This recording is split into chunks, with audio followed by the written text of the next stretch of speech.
Welcome back to another episode of Real Talk. I'm your host, Steph, and today we have two very special guests with us, Angela Yeoh and Anya Jaya-Murphy, who have both been casted in the premiere of the UK tour of the play Rice.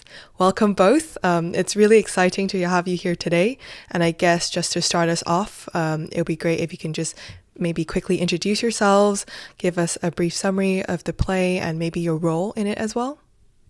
Hi everybody, I'm Anya Jaya-Murphy and I play the role of Nisha in Rice. Nisha is a 28-year-old executive officer who works for a rice distribution company in Melbourne, Australia, and she has this overarching mission to get the Indian government to agree to a majority share in India's public distribution system. And she faces a couple of obstacles along the way to get there, but she's pretty determined in reaching her goal. So, yeah. And I am Angela Yeoh. I play the role of Yvette in this play, Rice. And my main role is as Yvette, who's an older migrant Chinese cleaner who cleans the office where Nisha works. And there's an odd friendship that struck up between them. And Yvette, outside of work, is meanwhile has a daughter who's facing legal troubles after her daughter organised a protest against a major supermarket chain in Australia. It's really interesting to explore the different relationships between the two main women of this play, coming from different but then not so different backgrounds. Like, it's a sort of looking at how do these two seemingly very different people come together. And I guess what I love about the play is that, as you said, it explores a lot of different topics, including, cultural identity, race, like power dynamics, like family, like food. And I also love how it centers around two very powerful and strong female Asian characters. I think that's really important, especially nowadays. We always hear how, in movies and theater or anything, having one Asian character is already enough, because it's oh, why would someone be interested in something that has more than one Asian character? But I think this really shows that that's not the case. And I guess what I'm interested to know from you is that, how did you personally find the play when it was first pitched to you, and what was it that interested you? Because I know we had different ways of coming to the play. For me, a friend of mine had said, "Oh, there's this Australian play that's going to be on at the Orange Tree in London. Let's go see it together." And it sounded interesting. I thought, I'm interested to see an Asian Australian writer's work.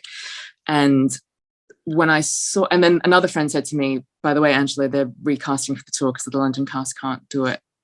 So when I saw the play, I just loved the writing and the characters, and also the provocation or the challenge for an actor to get to play 5 very different characters.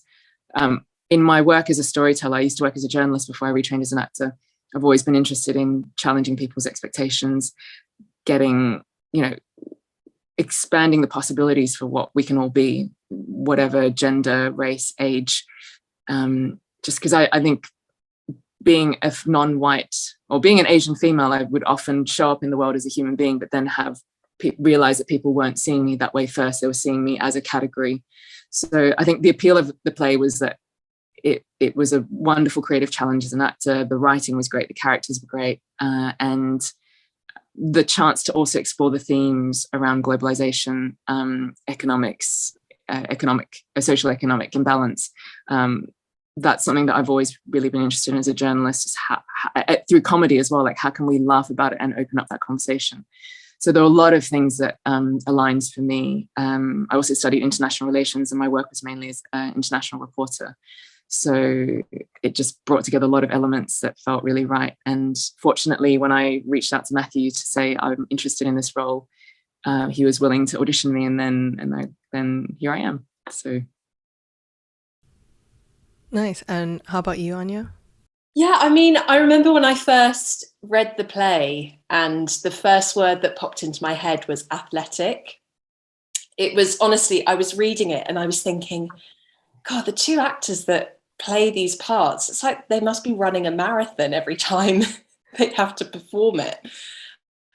Just because, like Angela was saying, you know, there's a constant shift in characters, dialects, gender. You know, I found it really funny when I first read it. And I just thought, honestly, I just thought it'd be so fun to play this part, you know, in a story that had it was almost like a spider's web with the central goal in the middle for both of these women. And then out of that comes this cobweb of the story being told through different perspectives, which is why I think Michele Lee wrote in all of these different characters. And there was a purpose behind both actors playing those characters as well, rather than, say, getting a cast of 12 different people to then play those parts. And along the journey, it's just been an absolute joy to be in the rehearsal room, to go to all of these different venues, to experience different audiences, to be in different spaces doing the same play. For me, it's just been a real gift to get to do that so early on in my career. So I hope that answers your question. No, yeah, it does. It does. And I guess, you know, to add on to it, do you personally find it relatable, like those characters, like to your own lives? Maybe Anya can start first this time. Oh, good question. Yes, I do. There are certain traits of Nisha that I certainly see in myself, in terms of her ambition, her drive, her ability to persist, to see something through right till the very end, until she literally is just, by act 3, you kind of see her just break down and she's just run out of fuel. She's so tired because she's just tried to find so many different ways of tackling this goal that she has in her head. She wants to make her family proud of her. You know, she's trying to climb up the career ladder herself. She's young.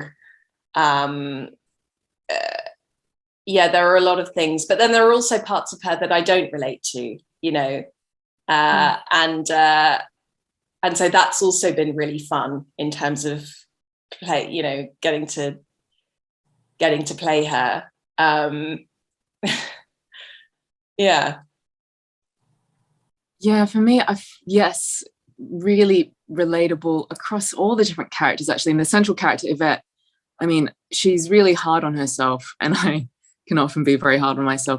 And also, it's just drawing from so many strong, direct Asian women that I've known in my life, just who've given up a lot of things, or who are working so hard for their kids, or for the, you know, to try and make a better life, and having traveled huge distances to unknown places. Like, it's just, I've seen it, whether it's from when I was growing up or from when I worked as a journalist, just people from different backgrounds, not necessarily even Asian, but just that resilience to keep trying against odds, which I can definitely relate to. And one other thing I love is that you get to see both characters' vulnerability, their failure, and I think that's so important. In my early film and TV roles, I was often getting cast as, you know, professional doctor, lawyer type things, which I think is often just the person who's successful and does the thing and delivers the facts. But actually, it's really relatable for me to get to see women of any age, but particularly older women, particularly women who are from the global majority, getting to fail on stage and still be absolutely lovable and human and celebrated, or not, or just empathized with. It's just, yeah. Yeah, for sure. And, you know, if there's only one thing you want the audience to take home from the play, like, what would that be? For me, it would be that being more willing to look with wider eyes, whether it's within themselves or at others, of what possibilities people can contain, rather than limiting. I mean, I know that sometimes we need to make snap judgments for convenience, but people can be, even the person who's just, you think must be, oh, that person must be really narrow-minded, or that person must be this or that. There's actually everyone contains so many possibilities, and how can we be relating to each other in a way that draws out the best possibilities? And knowing we can be angry, we can be hurtful, we can be wonderfully compassionate. We have all these. We can be funny. We can be resilient. We can be. I don't know. Just it's just to hopefully seeing someone who's wearing a cleaning uniform who looks very different from oneself. What that woman or that man could be so many things that you don't even know. Or I could be so like one. The audience themselves might be so many. But I mean, I don't want to determine what people take away from the play, but I do hope it does something towards opening up more possibilities in the world for people to be their unique, wonderful selves. Yeah, wow, that was pretty powerful. Yeah, it's such a lovely answer, Angela. Yeah. It's so important, I think, because I've just experienced being limited by people's judgments. From very young, I was already pushing back against boxes. When I realized, for example, at the age of 5 or 4, I realized, oh, I'm meant to like pink and I'm meant to play with dolls. I don't like that. I'm pushing against it. But there's a wonderful line in the book, One Flew Over the Cuckoo's Nest, which talks about how it can be a trap to do what people expect of you, but it can be an equal and opposite trap to do the opposite out of spite. So I've been aware, like, so how do you just find your freedom without it being a reaction against people's expectations either? Not to be following people's expectations, but not to be reacting against them, but just sort of, yeah, how do we have more space to just be our human, diverse, incredibly rich selves? It's my life's purpose. That's why I feel like that's part of my life's purpose. So yeah, that's why it's been so great to do this play. Anyway, I'll stop. Oh, I don't want you to stop. I want you to keep going. I can say more, but I want to hear your answer. I think for me, every time I do it, I just think about Nisha's relationship with her grandma, who she calls Didi Ma. And as myself, I come away thinking how important it is to cherish those who love you through thick and thin and will tell you the truth no matter what. Because you just never know. You know, we're not going to be here forever. We're all going to leave this earth one day. And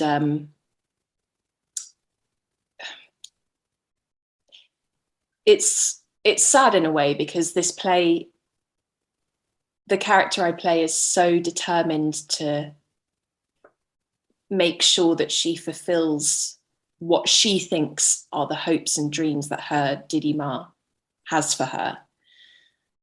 And then on that journey, her Didi Ma passes away, and she was so busy trying to make her career goals happen that sort of passed her by. And so I always think that every time we do the play. And then it always reminds me to go call my nanny. Yeah. Oh, that's really sweet. And I think, yeah, you're right. I think a lot of times we don't really realize how, you know, life is actually really short. And if you don't treasure those around you, sometimes when they go, like, you can't even say your last words or anything like that. And especially, I guess, in the midst of pandemic as well, I think a lot of people have come across, like, you know, a lot of deaths, like family passing away and stuff like that. And yeah, it sounds really morbid, but I guess, you know, you should treasure those around you. And sometimes I think that's why when I think about family, you know, you always like argue with your family, even like the pettiest things, you know, like I live with my sister now and we argue about like the pettiest thing ever, but, you know, we always try to like talk about it afterwards and never let it, you know, go on to the next day, because you never know what's going to happen, you know. But yeah.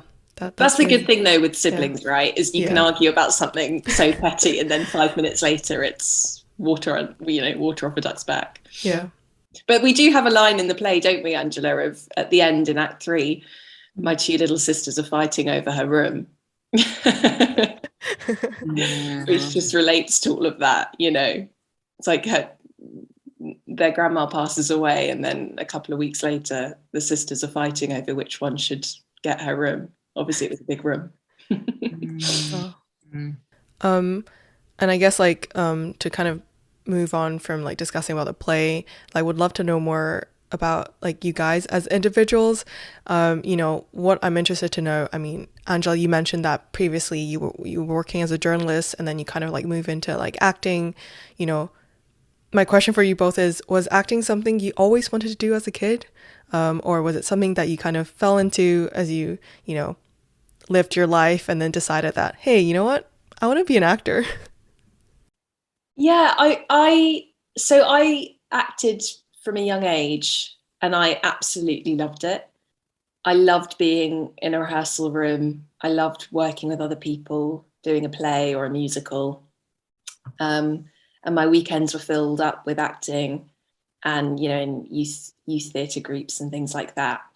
And I acted all through high school. And I remember it was when I was about 16, my drama teachers at school, they were really encouraging and really supportive. And they were the ones that said, you know, have you considered maybe applying for drama school? And at the time, I always saw it as a bit of a hobby and I didn't really think about going into it professionally. And then they put that seed in my mind. And then further on from that, my parents were also really supportive. And I think if it wasn't for them being really supportive, I don't know if I would have had the courage to go, I'm gonna go for it, you know, because it is such a precarious industry, and it's like a lot of careers, it is difficult to pave your way through it. But I, to this day, I'm so grateful that my parents, they're so supportive, you know. They're the ones when I have my down moments going, oh God, I don't know if I can keep doing this. Especially through the pandemic, they were the ones that said, you're so young, just push and push and push while you're still young. And then, you know, we'll see what happens. But sorry, that was a bit of a tangent. But yeah, I then went for it and I applied for drama school, and then I went to RADA for a year, and then applied for a 3-year BA, and went to Guildhall the following year after that. And the training was just brilliant. I miss it so much to this day. Yeah. And while Anya is young, I'm very old. Well, you don't look very old, so you know. No, so I shouldn't say. I don't know. I'd love to see more like really like genuinely like much older women of a whole range on screen, and on stage. So my journey in a nutshell, I've always been interested in stories. I read a lot as a kid. I felt really drawn to telling stories, and I just knew how that could really open the imagination and imagining, whether it's imagining the worst thing that could happen so that we don't want that, or imagining new possibilities for the world. So I worked as a journalist. I was born in London, grew up in Australia, and started as a journalist at the ABC, doing radio and TV. I worked in Brazil, France, and China as a reporter. And while I was in China, I was working as a video reporter for the Wall Street Journal, doing like a lot of sort of economic stories, which is like where I think I already had an interest in economic stories before that, but there was a local improv scene that was really thriving. So I was taking part in that, got cast in a production of Wojciech playing Marie. I got a scholarship to do a cabaret thing. I performed in front of people and they said, I could have watched it. And I realized I had done drama through high school when a teacher had sort of encouraged me to join the drama club. And I did bits and pieces here and there. But once I became a journalist, I stopped it completely until I was in China. And then I realized if I don't do this properly, I'm going to regret it later. So I was already in my 30s when I went to drama school, put myself through drama school with the money that I'd saved up, and trained with Philippe Gaulier for 2 years in France as a clown teacher. Did another 2 years of Meisner in London. I wasn't planning on doing more training, but ended up here in London for various reasons. And then, yeah, I think that my initial thought was I want to expand my documentary filmmaking to be able to have more creative skills to tell stories. Because I think sometimes through fiction, you can get at the truth even more powerfully than through factual storytelling. There's something about using the imagination and asking audiences to engage their imagination that I think allows us to connect with certain truths. So that was my thought. I'm going to go to theatre school to become a fiction filmmaker, and along the way I've become an actor. There's been I won't go into with a longer interview if you're interested. There was just various coincidences or synchronicities that led me to taking the next step and the next step. And I guess now I should get an agent. And now I've got my first TV job. And it just sort of, Anya knows the story. I think I told her when we first started rehearsing. So it just felt like, oh, the universe is somehow making this the thing I'm meant to do for now. And during the pandemic, I was also going, everything I've worked hard for and sacrificed everything for doesn't seem to exist. Am I meant to still be doing this? And then more auditions started coming in, and and then currently this play. So yeah, that's it in a nutshell. Yeah, no, I love that, how, both of your stories, it kind of shows that, with hard work and, with putting in the hours, like anyone can go into acting and nobody should stop you from doing that. But also having like a good support system is also really important, as Anya said, with your parents and your family being supportive. I guess, Angela, was your family also very supportive of your decision to go into acting? I was wondering if you're going to ask me that, because I did think that I know they want me to be happy. I know my mum would still love for me to be a lawyer. She did send me an article about this woman who at the age of 50, I'm not 50 yet, but at the age of 50 went and qualified as a lawyer. She's sort of like nudging, going, it's never too late, you can still change your mind. Wow. But yeah, so I think now there may be, I don't know, I think there's something about immigrant parents who've worked really hard and given up a lot for their kids, who probably just want, living in a sort of where non-Asian dominant society, or not, non-Asian majority society, knowing that it's going to be often harder until we build a society where everyone sort of sees each other as human and equal much more consistently. But so for them, I guess they perceive safety in a job that will be secure and respected. So doctor, lawyer, engineer, accountant at a stretch. And so, but my dad never wanted to push us into any of those things. My mum kind of thinks I would be a good lawyer and is still suggesting that. But yeah, are they supportive? I put myself through drama school. I didn't expect them to help me with that. I'd already been working for some years and just used all my savings making this transition. So yeah, I think they now do understand. I mean, I didn't expect them to understand while I was training. I don't want to speak badly of them, but I just know that they just, in their anxiousness for us to be safe, they sometimes would want us to reach for things that were maybe more certain. And I know there's a lot of uncertainty with carving out a creative career. So I didn't turn to them for whether or not I should do this. I just kept doing what felt like the next right thing. And now that it is flowing, I think they're happy for me. Yeah. Well, I'm glad it's working really well for both of you. And, because I know a lot of, I guess even younger, like people who are really interested in acting, they would always it's kind of still a side hustle, more like, because it's such a challenging and difficult industry to break into, right? So a lot of them will be working other jobs on the side just to fund their acting career. But yeah, I think I do believe that definitely with hard work and with passion, anything is possible. I mean, it's super cheesy, but I do think it's true. And, we can see from a lot of people who have succeeded in the industry, who have put in so much hard work into it, right? And I guess nowadays, with more Asian representation means more opportunities for, Asian actors to make it in the industry. And definitely, with you guys, people listening to your stories of how you guys have, been able to succeed and act in different plays and things like that, it's definitely gonna encourage more people to have more courage to just pursue what they want to do, which leads to my final question, which is what's one advice you would give to, I guess, someone who's, a bit younger, who's just starting off their career and maybe they're interested in acting, what would your advice be for them? I got asked this the other day by somebody else. And I find that because I'm still in such the beginning stages of my own acting career, it feels a bit strange for me to give advice to someone else, just because I sort of feel like I'm in that same boat myself in terms of, because as soon as you graduate drama school, you're you're back in the audition pool like every other actor, you know, trying to get an acting job.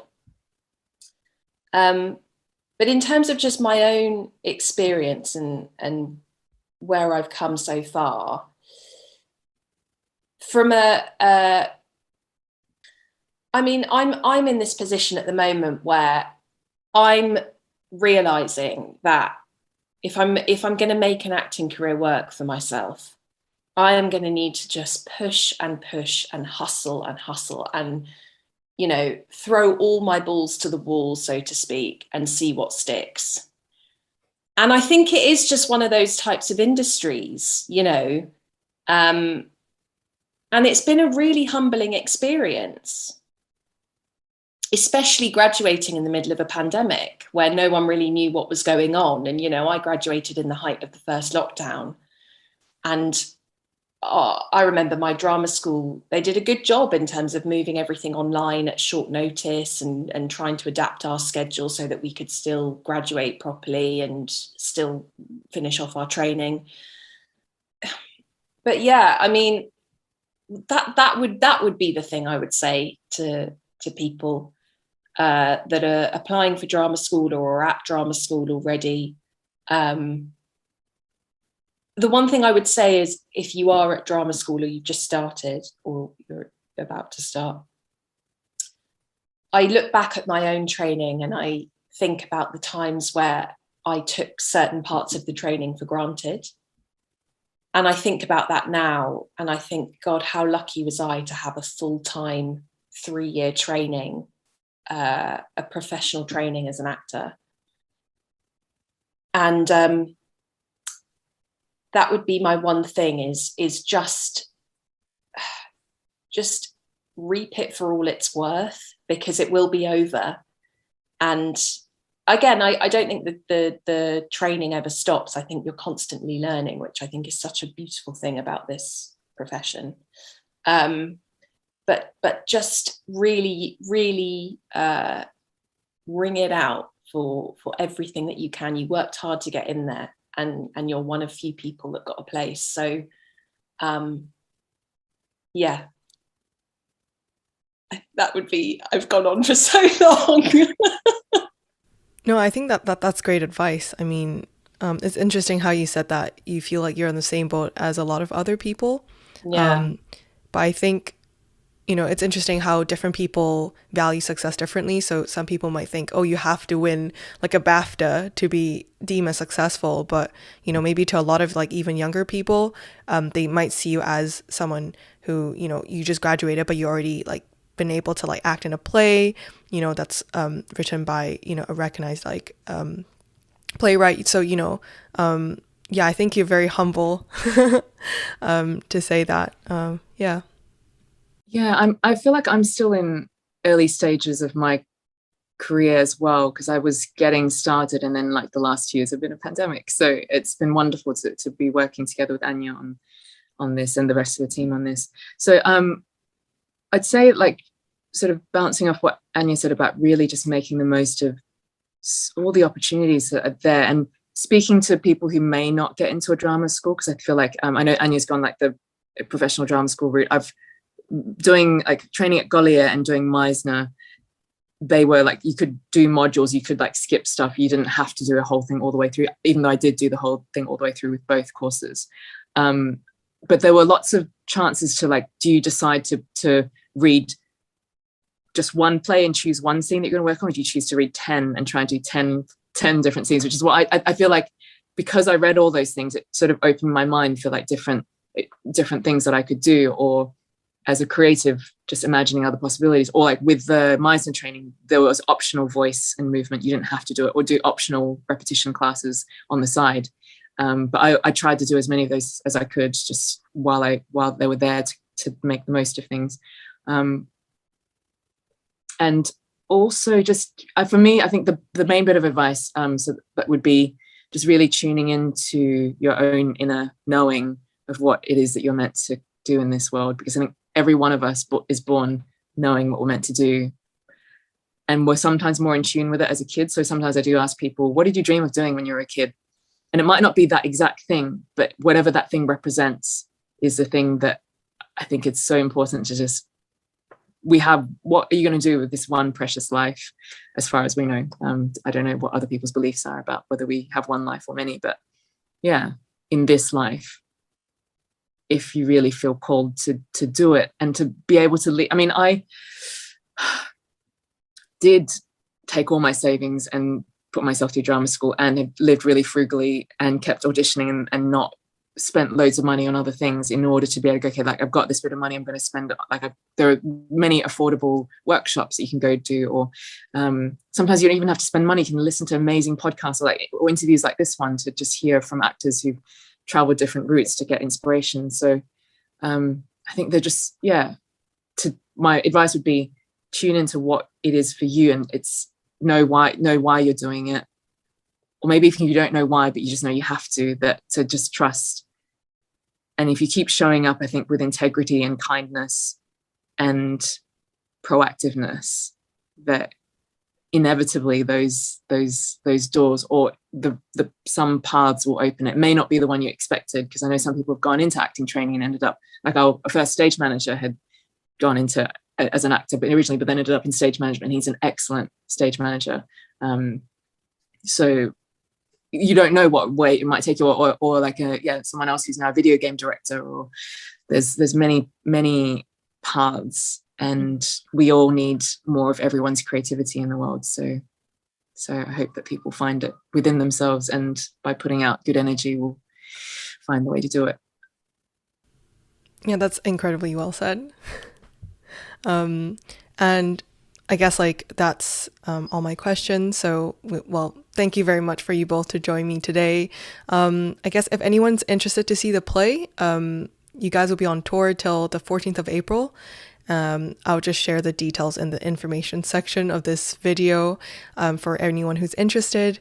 And I guess before we finish, I don't know if you want to share where people can find you on social media.